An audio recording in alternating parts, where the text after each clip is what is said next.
everyone. Welcome to another episode of Sports Card Madness. Today, like usual, I'm here with LZ, and we have somebody that most likely needs no introduction. Geoff Wilson of Sports Card Investor and many other things has decided to join the pod today, and we are super pumped. Welcome to the pod, Geoff.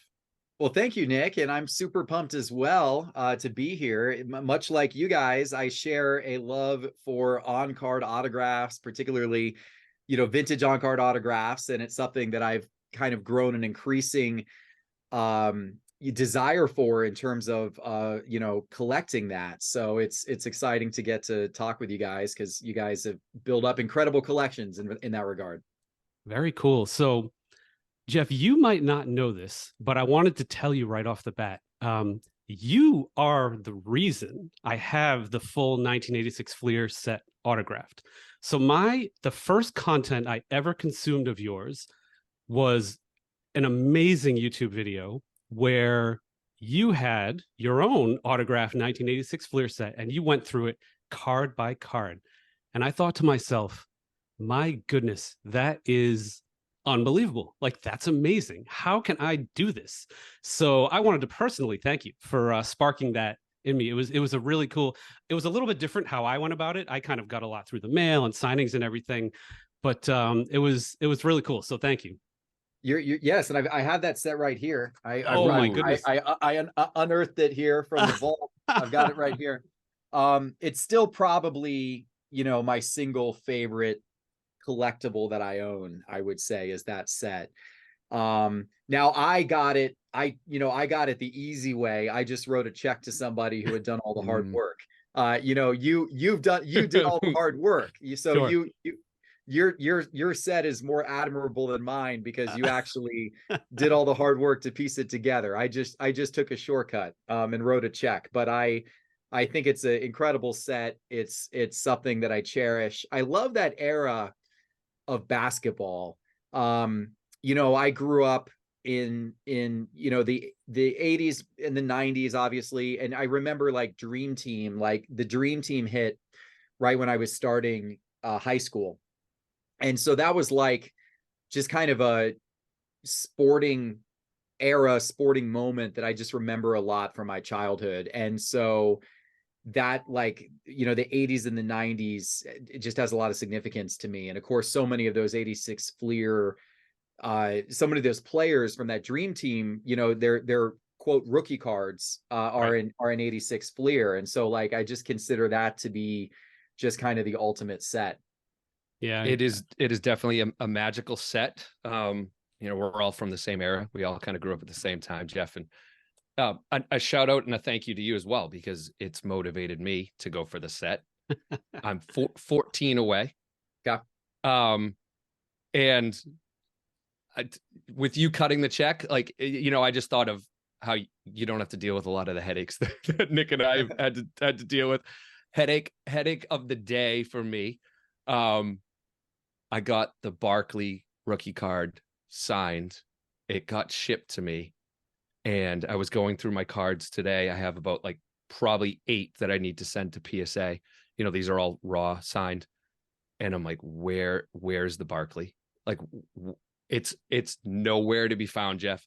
I think I'm hoping that it's somewhere like down in the kitchen in an envelope.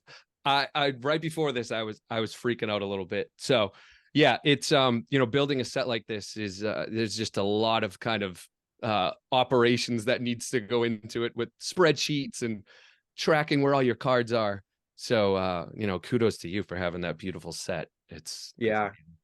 I've had that panic before about losing cards. And so I've tried to develop over time I've developed a more thorough system for like, what I'm taking in and out of the safe or the vault or whatever, just to make sure that I'm not, misplacing things. I feel that pain, but I'm sure we'll turn up.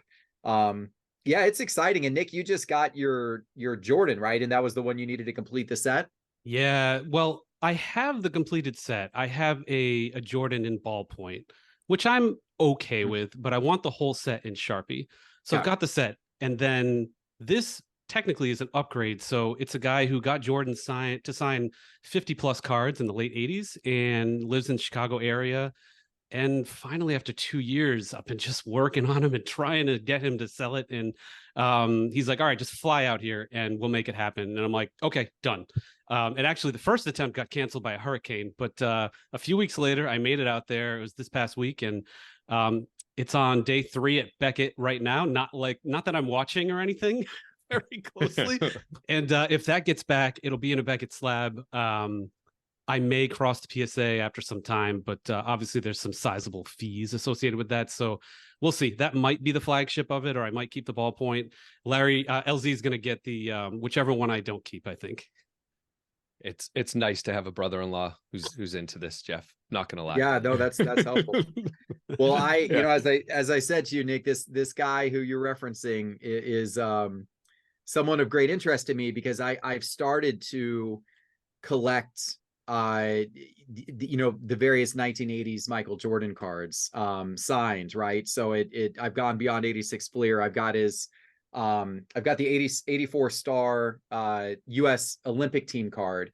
I want to get the true 84 star 101 signs. I was negotiating with a guy at the National this year on one of those, but I thought his price was too high, so I didn't end up pulling the trigger. But I've got the Olympic team 1 signs, and it's a 10 signature, which is really, really nice. Beautiful signature on that. I've got the 87 Fleer at the National this year signed. I love this one. This is actually probably my favorite single card of all of the signed Jordan cards that I have. And this is the 88. This is the All-Star 88 Fleer. So that's him slam dunking, you know, at the All-Star game. Yep.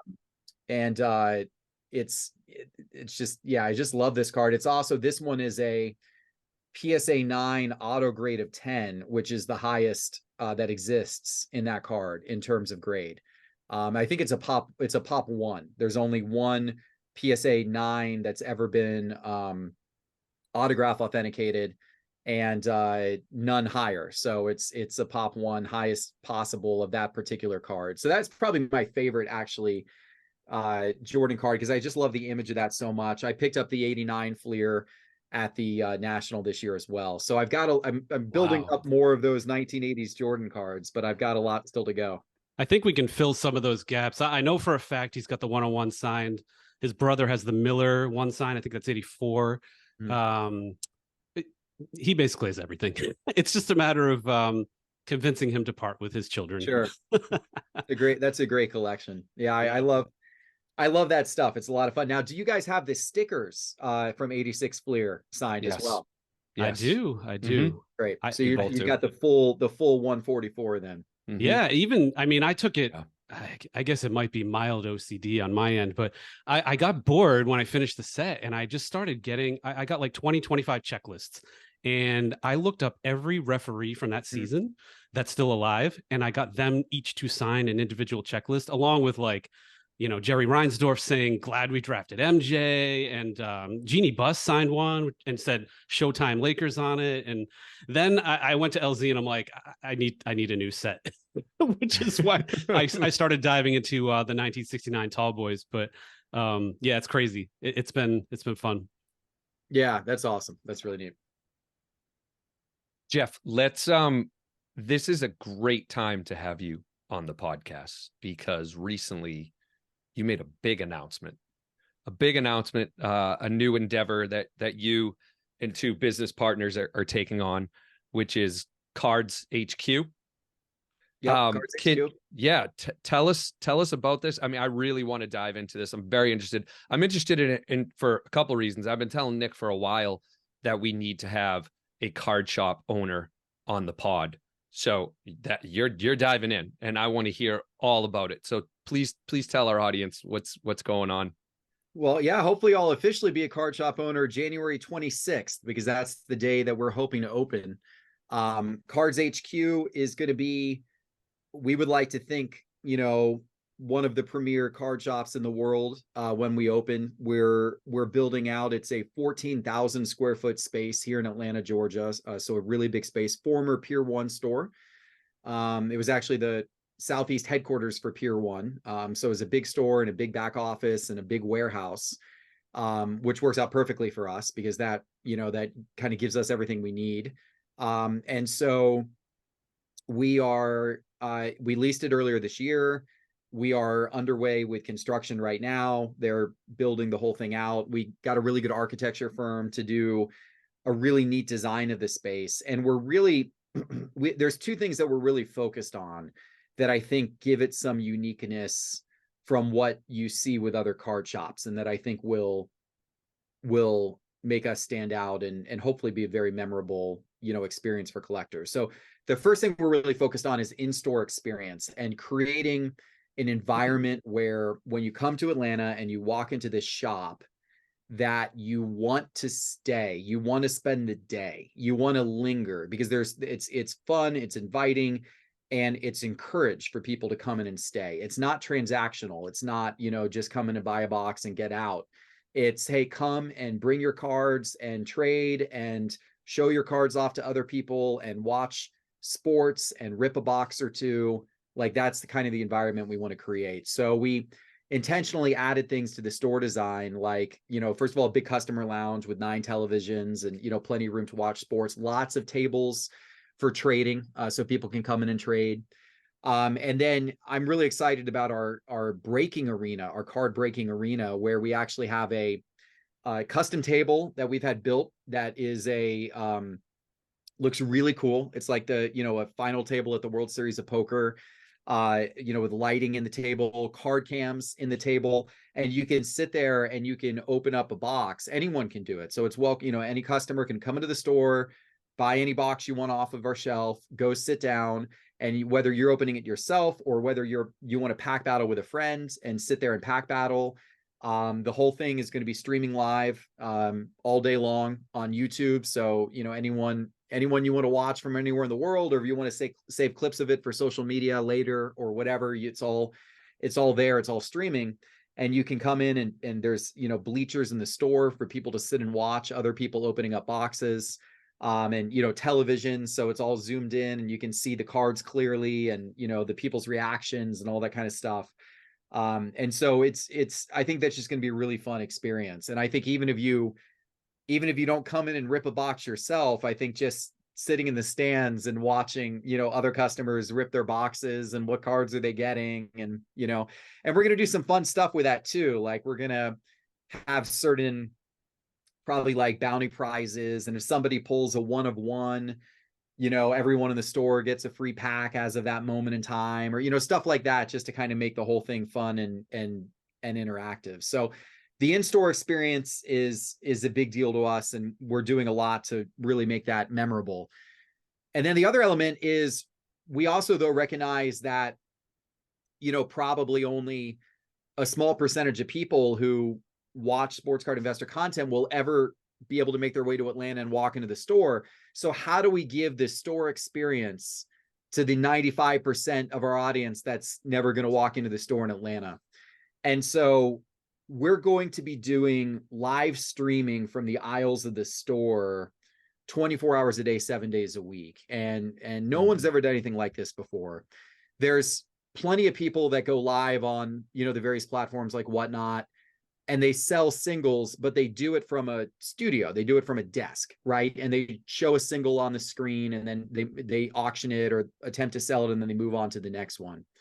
I've not seen anyone who actually has mobile camera units in the aisles of the store and that are actually opening up showcases and like selling cards live out of showcases within the store, and walking up and down the aisles of the store.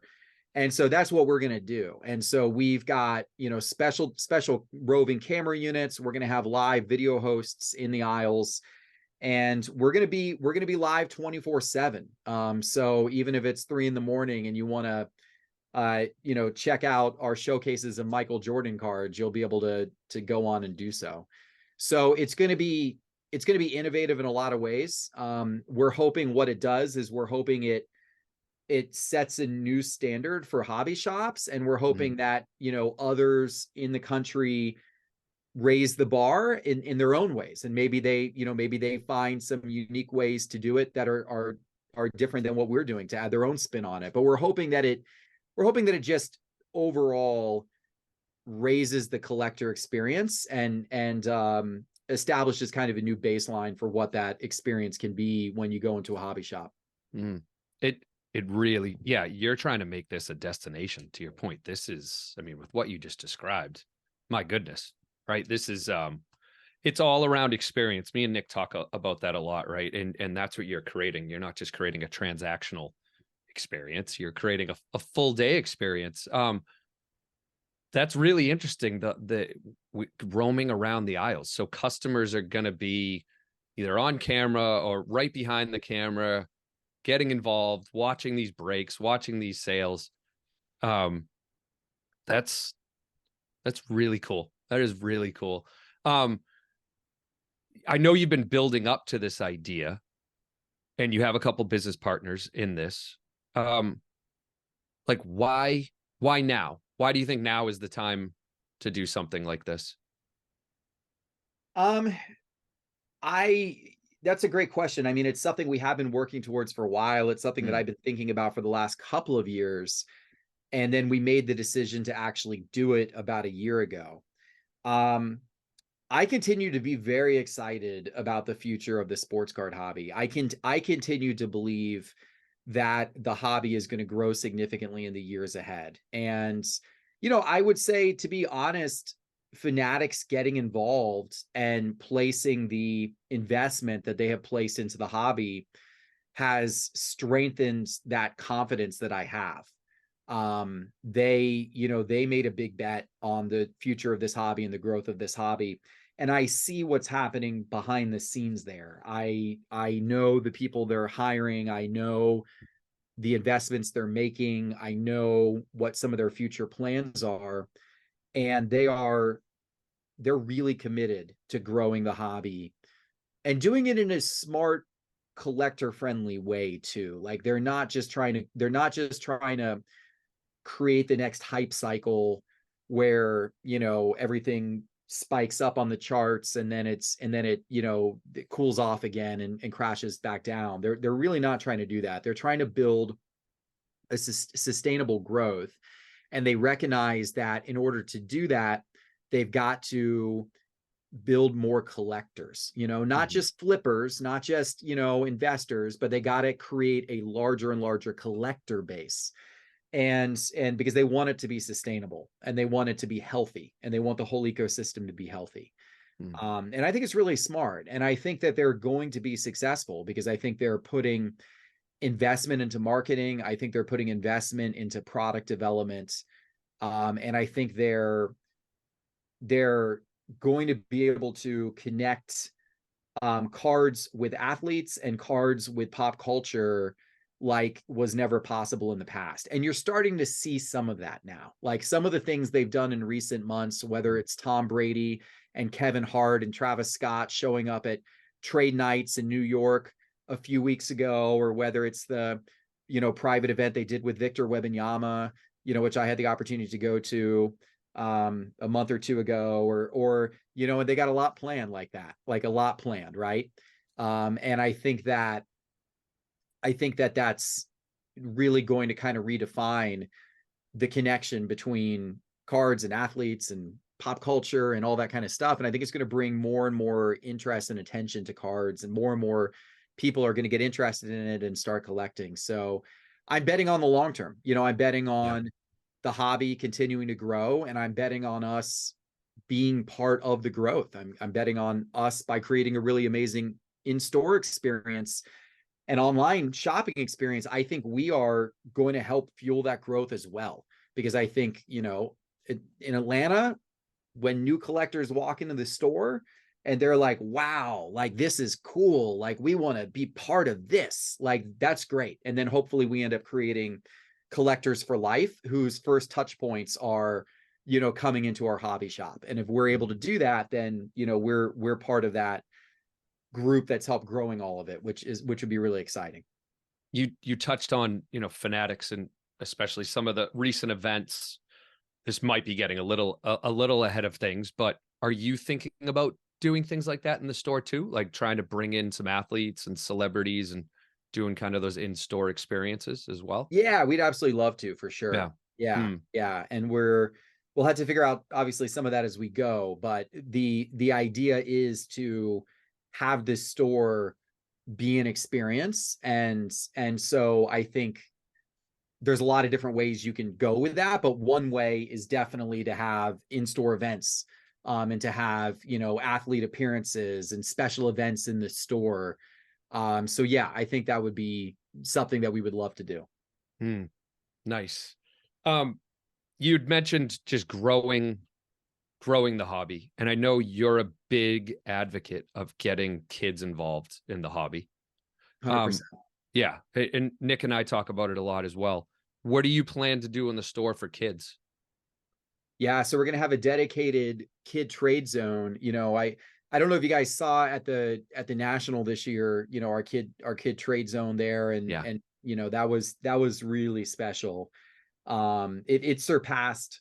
I had high expectations for it, and it surpassed my expectations just in terms of what that was going to be like. It kind of blew me out of the water, and I was really excited to see it. So kids love to trade. I mean, kids love to trade cards, right? And it's honestly like, I think it's the act of trading that, like, they kind of have the most fun with that. Like it's a fun endeavor for kids, and I feel like, I have felt historically like both card shows and card shops have not leaned into that aspect enough. Some shun it, right? There are some card shows and card shops that don't want to encourage trading at all because they feel like it detracts from the business of the dealers, at those shows.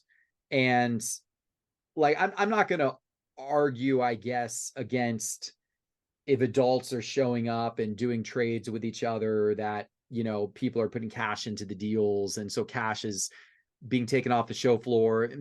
Maybe that has some effect. I don't know. I would argue the reverse, which is, even if some of that happens, because you're creating more of an experience, you're getting more people there. So I think the overall gain is still a net positive gain for the dealers. But I'm not going to get into the argument on the adult side, but on the kids side, I feel strongly that everybody in the hobby, every card show, every card shop should be leaning into creating an environment where kids can trade and kids can interact. And, because obviously they're the future, but beyond that, like beyond just, wanting to develop the next generation of collectors for the sustainability of the hobby, there's also a, kind of a greater societal impact. And that is that I believe that cards are an incredible vehicle for young people to learn finance, to learn negotiation, to learn entrepreneurship a little bit, to learn money, to learn speaking, Communication. Oh yeah. yeah, like I Get think off the there's so, phone. yeah, Yeah. yeah, exactly. I think there's so many good skills that come from it. I was completely like, unbelievably obsessed with sports cards when I was a kid, and loved trading and loved that. And I would go to school every day with my binder of cards, and I would put it in my backpack, and me and a bunch of kids at my school would trade cards over lunch every single day. And so like I had that experience growing up, and it wasn't about, did I get the better deal or not the good deal or whatever. And some, I actually very distinctly remember like a couple of deals going poorly for me, and, that kind of stuff. And you learn obviously all the lessons through that. But it wasn't as much about that. And it was more about just the experience you get from that, and that you just get comfortable doing that type of thing. And I think it's just a great skill for kids to have as they grow up, and whatever they end up going on and doing in life. I just think that helps them, and hopefully in many of them it sparks, some entrepreneurial thinking, or, something that maybe then gets them interested in business as they grow up. And I believe that's what happened with me. And so that's one of the reasons why I'm so passionate about it. Yeah. Well, thank you for putting so much thought and effort and passion into that. Nick and I both have children. And we believe in this. This is a big deal. And we watch you from afar and we see all that you're doing, and we truly appreciate that you're pushing that more and Awesome. more. Well, we're gonna That's keep doing it because Yeah. it's, and we're gonna do it in the store. We're gonna have, encourage it in the store for sure. We're gonna have a kids trade zone in the store. We might have specific kids trade nights. I know Card Collector 2, Ryan does he's got a store in Columbus, Ohio, and he does a kids trade night periodically at his store, and that's always a wonderful event. And I always he does the big trade night at the National as well, and that's obviously attended super heavily by kids as well as by adults. And so I think he's a great inspiration on that front as well. Yeah, we're going to continue to lean into that. Excellent. Switching gears a little bit, I do know your background a little bit, and I know that you have owned a few Ben & Jerry's ice cream shop franchises a couple years ago. And when I heard that you were coming out with, building this store, this shop, I said to myself, ooh, I wonder what he learned from, these Ben & Jerry's stores. So I'm just curious, as you're building, lessons learned, mistakes made, hiring, inventory, all of those things that you had to worry about with an ice cream shop. Yeah. Now you have an inventory of, I don't know. I mean, you tell me how many cards and pieces of product you're going to have in this new store. But I'm just curious, like, what lessons learned were there? Yeah, first of all, it's an intimidating number. Like we determined that in order to fill up all of our showcases on opening day, we have to have 14,000 cards to fill up our showcases. And that doesn't include any of our dollar bins or anything of that nature. That's just simply, like in the actual showcases. We're going to have 14,000 cards, and we're going to have a minimum of 6,000 boxes of wax to fill up our wax shelf. So it's a big number of what we need in terms of opening inventory. And so we're working through that now. But yeah, the operations of a retail business are very tough. And what I learned from doing the Ben & Jerry's stores, I mean, as simple as they may sound, running an ice cream store sounds like it's just like the simplest possible business. And it is, I have great respect for good operators of retail stores, restaurants, etc., because it is a very tough business. I mean, stuff's constantly going wrong. You're dealing with a lot of part-time employees whose priorities aren't always the store.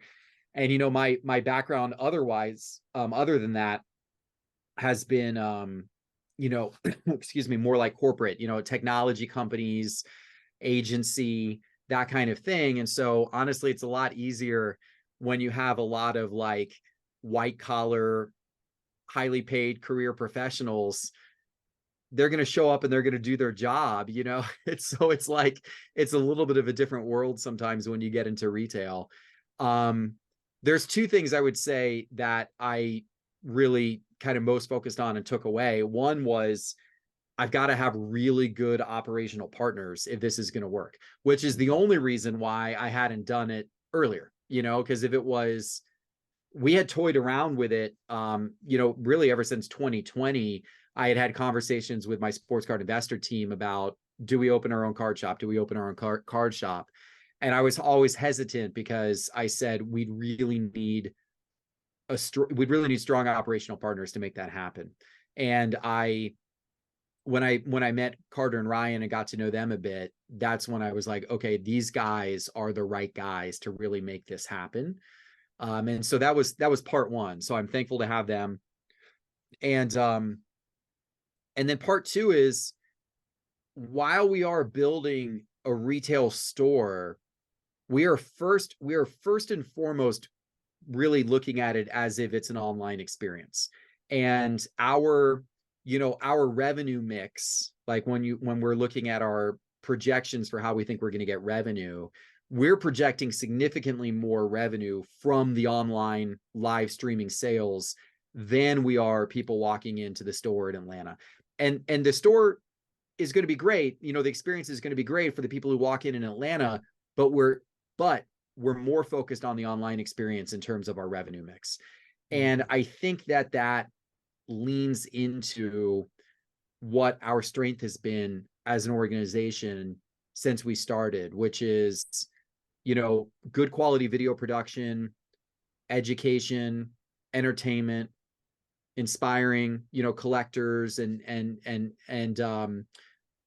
I think that our ability to produce content, create high quality content, tell stories, showcase cards, showcase collectors, and do it across YouTube and social media, that has been a strength of ours.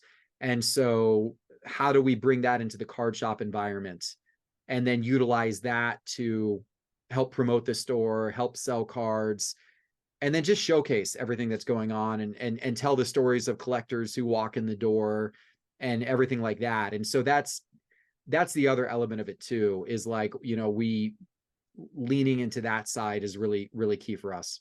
Yeah, I was just going to say, yeah, absolutely. Lean into all those strengths, lean into your tech background, right? I with all the examples you've already given us around, these mobile carts around the store, these mobile kind of cameras that you're going to have. And I'm just, absolutely just lean into your background, right? I'm a technologist too. So I'm always curious around technology, and you hit on a lot of it. And I know that's a big piece of who you are. I'm just curious, is there any other kind of technology that you're thinking about putting in this store, or it could even be just, managing the inventory is going to be really that's difficult. that has been actually a really interesting challenge, is figuring out how to do that.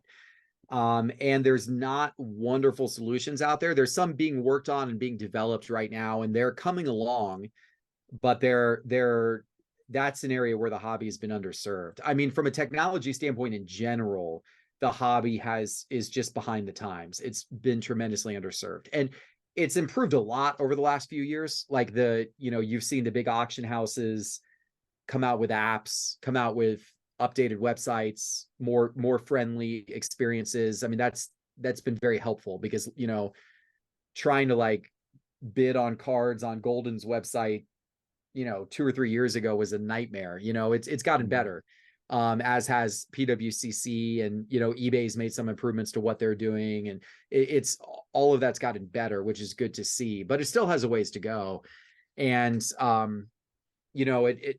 there's still a lot of room for improvement in a lot of different areas. We've debated building our own technology around our store. I think at first we're going to leverage existing platforms, and we're going to leverage existing infrastructure more so.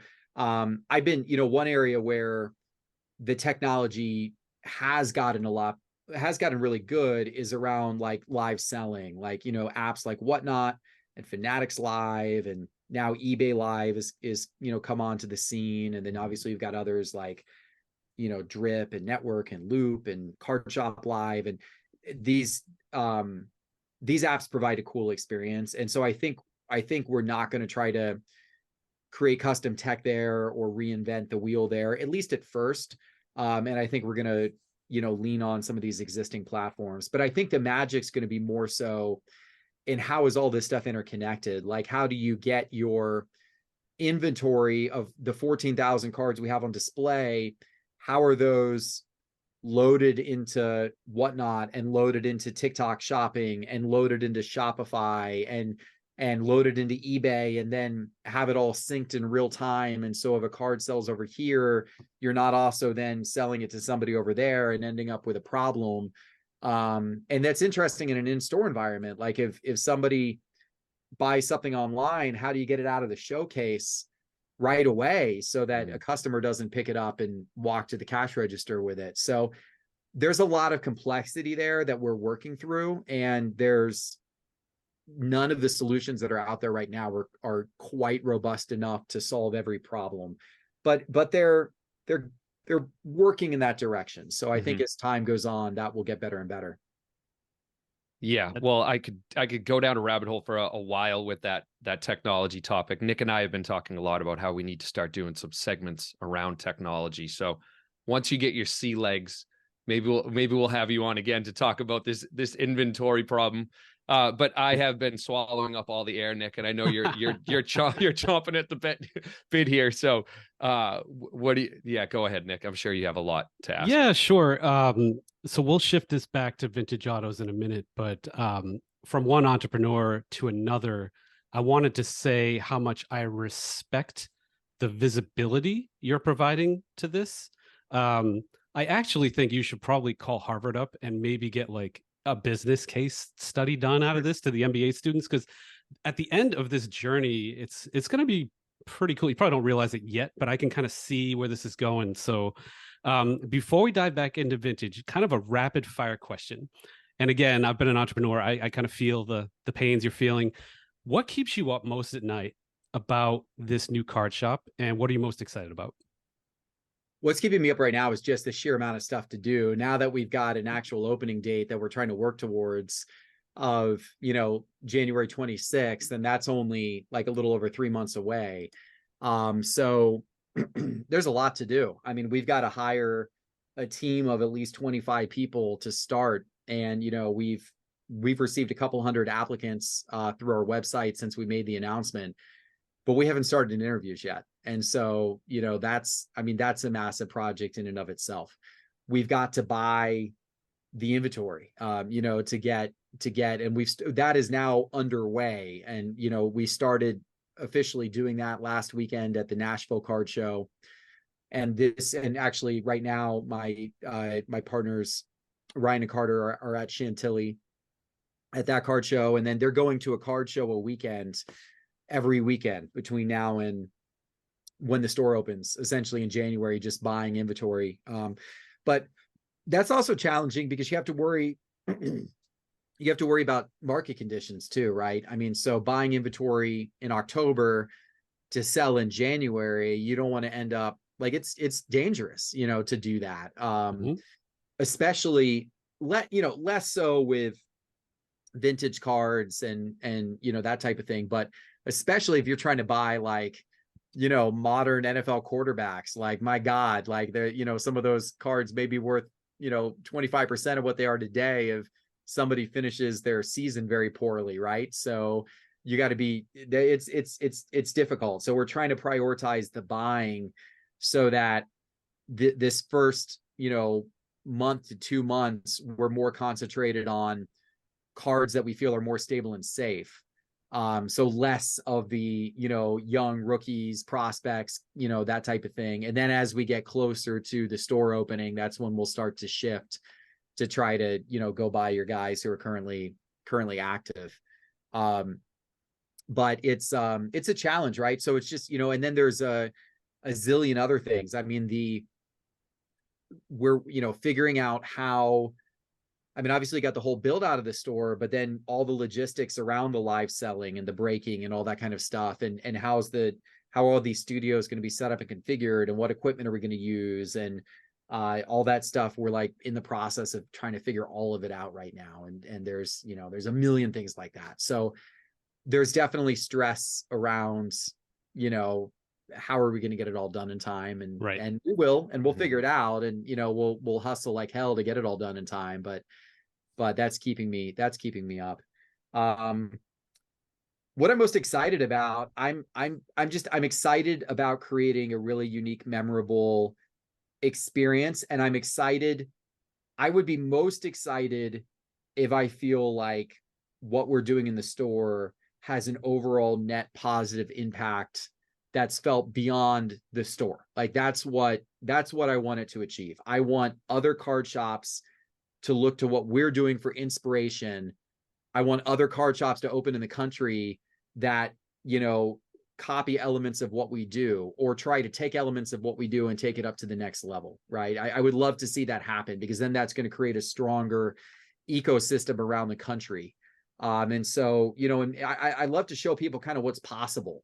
And hopefully we're successful to do that. Now, of course, there's no guarantees we're going to be successful, right? And I'm sure some of these things that we're trying are probably not going to work out the way that I think that they will. Is 24-hour a day, 7-day a week live selling a thing? Is that sustainable? I think it is, but we might, it may not be. Like, it may be, we Right. may find out that it's just not, the customers aren't there at 4 a.m. We can't, we can't be, it doesn't make any sense. And maybe it makes sense to do it 6 hours a day in the evenings, but maybe it doesn't make sense to do it the rest of the day. I don't know. Well, so we're gonna learn a lot, and we'll see how it goes. It's pretty exciting. It makes me think of a grocery store, right? You're opening a grocery store. You need to fill it up with apples and oranges and bananas, and they're steady. Their price doesn't change. But you also got to have like the flaming hot Cheeto mac and cheese for like the college student, right?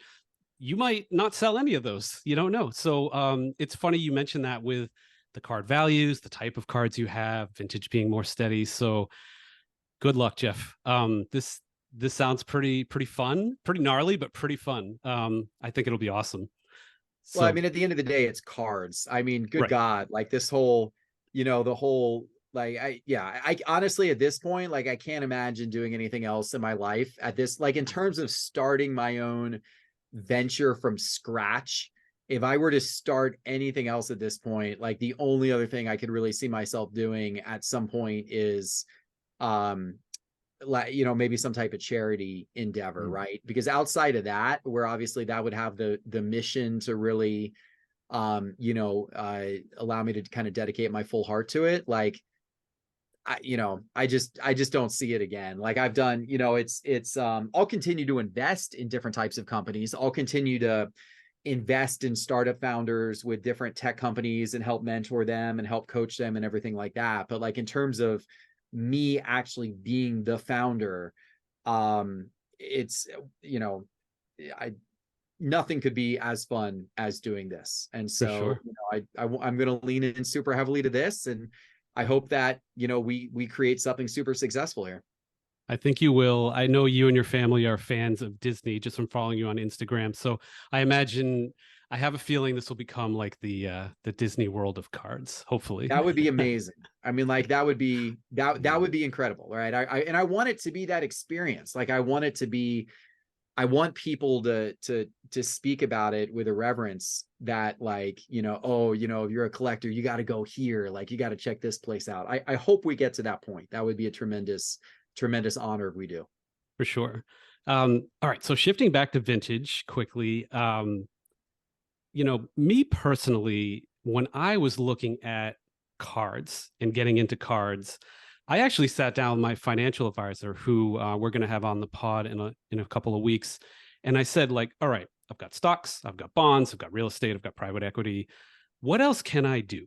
And then there's this nebulous category of fine art, gold, things that are scarce, waterfront property. And then I love cards. And we thought, well, vintage cards, they're not making anymore. They're scarce. And then further, if they're signed, they're even more scarce. So I had this thesis together on why I wanted to invest in this asset class that moves differently than stocks and bonds.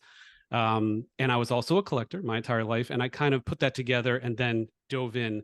But I wanted to kind of understand what your thinking was like. You were early, or much earlier than me, on at least vintage signed cards and vintage cards as well. So, what were you thinking there? What was your logic? Well, so when I first got back into it, it was all ultra modern, and I wish it wasn't. Like, I wish I had, bought at first. I wish I had bought more vintage and leaned into the vintage side of things, more heavily right at the beginning. But what was hot in 2019 and 2020 was ultra modern. I mean, that's what, everyone was flipping, and the cards were going nuts, and everyone was excited about the new releases and all that kind of stuff. And so that's where I put a lot of my focus and attention at first. And then I started looking more into vintage. I started getting, kind of reconnecting with the history of it and everything like that. And what, I don't know the exact moment that the autographs really struck me, but it might have been this. I was one of the first vintage cards that I was really attracted to picking up was the 33 Gaudy Babe Ruths, because I just think that I love the 33 Gaudy set. I think that set's unbelievable. Just in terms of just the design, the color, and those cards are well preserved. They just look amazing today. And I saw it come up for auction. I guess it was probably in 2000. I saw it come up for auction, a 33 Gaudy Babe Ruth card signed by Babe Ruth, authenticated by PSA. And it came up on Heritage or one of the major auction sites. And I looked at this thing, I'm like, wait a minute, that exists? I didn't know that existed. And I was like, oh my God, like how many of those are there? I've never seen one. I've seen a bunch of 33 Gaudy Babe Ruths. I've never seen one autographed by Babe Ruth. And then I went and I looked at the PSA pop reports. And at that time, across the 4 different Gaudis of Ruth, there were a grand total of 27 that had ever been signed by Ruth and authenticated by PSA. One of them, I think, only has 3 or 4 that have ever been PSA authenticated. The others are around like 8 that have been, the other 3 are around 8 that have been PSA authenticated. And I said, oh my God. And then meanwhile, I go and look then at the population of 33 Gaudis in general without the autograph. And across PSA and SGC, I believe the total number is around 8,000. 33 Gaudy Babe Ruths across the 4 cards that have been authenticated by either PSA or SGC. And I said, okay, so there's 8,000 total Babe Ruth Gaudy cards that have been authenticated, and there's 27 that have been authenticated with his autograph. And to me, I was like, autograph version all day. Like autograph version, so much more rare, so much more scarce, and so much more special in my opinion, because the player actually held and signed the card. So that instantly kind of just caught my attention and shifted me towards looking for vintage autographs. And that would have happened sometime in the year 2020. And then, I got that Fleer set sometime, I forget exactly when I bought that. That was right around, I think, the end of 2020, early 2021 when I bought that Fleer set. And yeah, I've just gone down a pathway of starting to get more and more. Now, what's interesting is the attention to vintage autographs, like it shifted up dramatically in the last few years. Like, obviously, I wish I had gone a lot heavier into it back in 2020 when I initially had the thought, because even back then it was more affordable and more attainable than it is today. Obviously, if I had jumped on it back in like 2018 or 2019, I would have been thrilled, right? That would have been the time to do it. It's harder today. And, today a lot more people are paying attention to it. And it seems like the popularity of the vintage on-card autographs just continues to increase. But, it's wild, because talking to the dealers who have been at this for such a long time, they're like mystified by this shift in perception in the hobby, because obviously signing a card used to just be considered blasphemy. Like, it destroyed the card. And I actually in Nashville talked to a dealer who had been a 35, 40 year dealer. And in fact, there's an interview on the Geoff Wilson show, which will come out here in the next 2 to 3 weeks with him, which you guys should listen to. It's going to be super interesting. He used to be the autograph agent essentially for Mickey Mantle and a whole bunch of the other stars from that era. But Mantle in particular, he arranged all of Mantle's appearances at a whole bunch of different card shows, brokered his autograph deals to show up at card shows and sign. And so he got to know Mantle well, and for many years would travel with him to different card shows and everything like that. And I said to him, I said, why? I said, you had all the access and opportunity to get Mantle to sign a stack of 52 Mantles, or 51 Bowmans or others. And he said, it was so thought down upon during that era. And by that era, we're only talking 30 years ago. It was 25 years ago. It was so thought down upon that he said that occasionally a kid would come up to Mantle at a card show with one of his early cards, a 52, a 51, a 53, something like that. And Mantle would refuse to sign it because he would say to the kid, "You don't want me to sign that. That's a valuable card. And if I sign it, it's going to destroy the value of the card. You need to just hold on to that and protect it as is." Mantle would tell kids this. Mantle would give kids advice that he should not be signing their early Mantle cards because that would devalue it. And so it's crazy how the mindset has shifted. I don't get that thinking. But a lot of older collectors, that's still how they think. So, they're not, they're like, I don't understand why autographs are suddenly popular. That's always defaced the value. So I guess the real question is, how will people perceive it in 30 years or 50 years or 100 years? I think that the autograph just enhances the card and enhances the value and enhances the desirability, especially when you look at the population count differences between the two. That's my opinion. But will the hobby share that opinion in 50 years or will they not? I don't know. But it's definitely been shifting in that direction, where people are accepting it and liking it more and more over the last few years. Yeah, I know personally, private equity guys are actually getting into the hobby.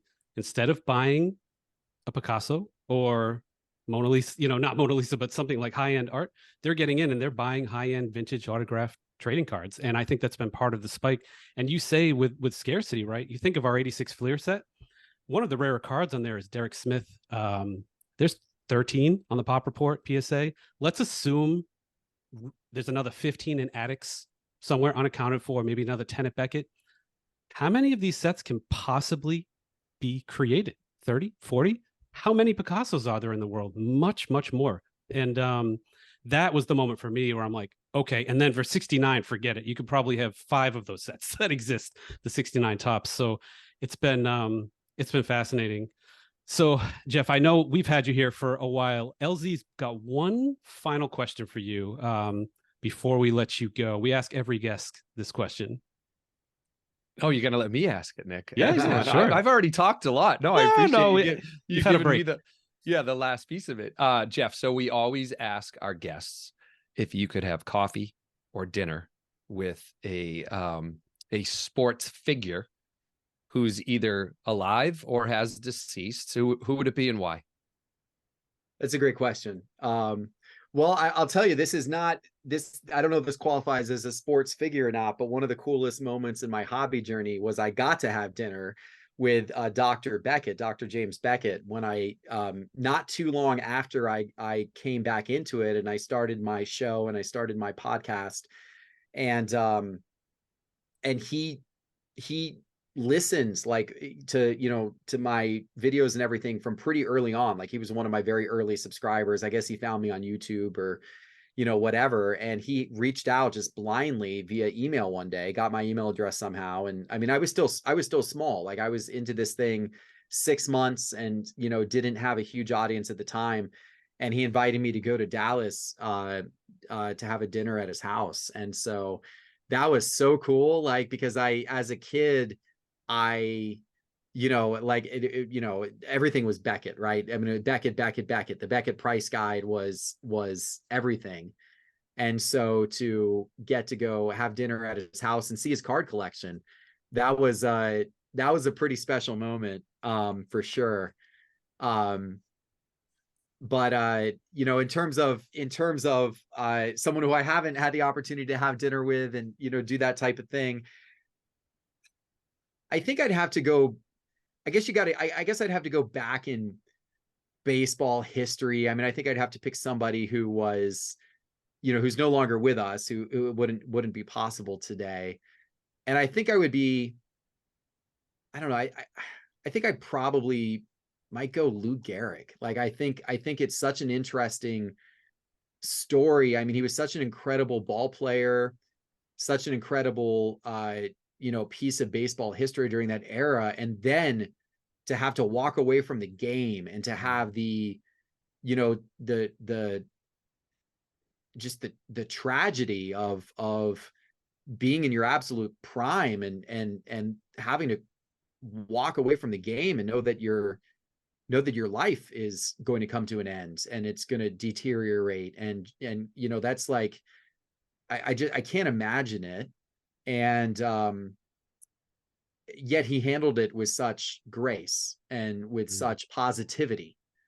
And I think that that's pretty incredible. So it would be interesting to meet him. I mean, there's a lot of other great people. I'd love to talk to Jackie Robinson or, you know, other great folks throughout time, but I don't know. Lou Gehrig stands out to me. So maybe I'd choose him. Nick, add Lou Gehrig to the list. That's the first. We haven't heard Lou Gehrig yet. And that's a very thoughtful answer. I appreciate that. Real quick, before we let you go, Dr. Beckett, like, that's incredible. He invited you to his home. Like, usually if you meet somebody, it's like, all right, let's go meet at a restaurant down the street. He invited you to your home. What was the most impressive card that he showed you in his collection? He has a Hall of Fame collection. I think I don't know if he has every single Hall of Famer, but he has the vast majority. He may have every single one for all of the major sports. So he has the rookie card of almost every Hall of Famer, if not every Hall of Famer from the 4 major sports. Wow. Yeah. Okay. So that Jeez. it's very cool. All Beckett graded. Yeah. It's a really neat display. He's got a really cool display where you see, you know, just all of these cards, and it's, you know, here's all the baseball Hall of Famers, and here's all the football Hall of Famers, and all the basketball Hall of Famers, and it's pretty cool to see. So that was it was neat seeing that, and you know, it was a cool way to collect. I mean, it's one of the really neat things I think about collecting is you can choose different ways to collect, whether you're trying to build entire vintage autograph sets or whether you're trying to build a rookie card collection of all the Hall of Famers for a certain sport, right? Like there's a million different ways you can collect, obviously, but those are 2. So that was his way of collecting, was I want to get the rookie card of all of the Hall of Famers from each sport. And I mean, cool. That's really cool. That's a life goal right there, Geoff. That's the life goal. That's the ultimate it's like collection. Thousands. It's got to be like thousands of it's crazy. Wow. Yeah, it was a big collection. As I said, I'm not sure he has all of them, but he had a lot of them. And it was a lot of cards. It was impressive. Wow. Yeah. Incredible. Great. Well, Geoff, thank you for your time. We appreciate you coming. You know, I'm going to ask if you want to let the audience know how they can find you, but I imagine they can. Because of all the places you are. Obviously, you have the Geoff Wilson Show. I listen to that podcast every week. I think it's every Thursday it comes out. Sports Card Investor, you have a podcast there and a company. So what's the best way for them to find you? Yes, well, all those things. And then hopefully when Cards HQ is open, they'll find me that way as well. So Atlanta, Georgia, January 26th, hopefully, fingers crossed, coinciding with the Culture Collision Show, which is a really nice card show in Atlanta that happens once a year. That starts, it's the weekend of January 26th, 27th, and 28th. So that's the goal, why we're trying to be open that weekend, because the store is located right next to the show. So it would be great to be open for that. So find us at Cards HQ. And of course, as you said, Sports Card Investor as well. And we'd love to have you guys down. I've got to just, I'm trying to decide what I want to put on display in the store. I don't think I'm going to put like my whole signed Fleer collection on display, just because we're trying to be very prudent and careful about security, and not having, not inviting additional security risk, because as it is, we recognize we're going to have a lot of expensive cards and that kind of thing in the store.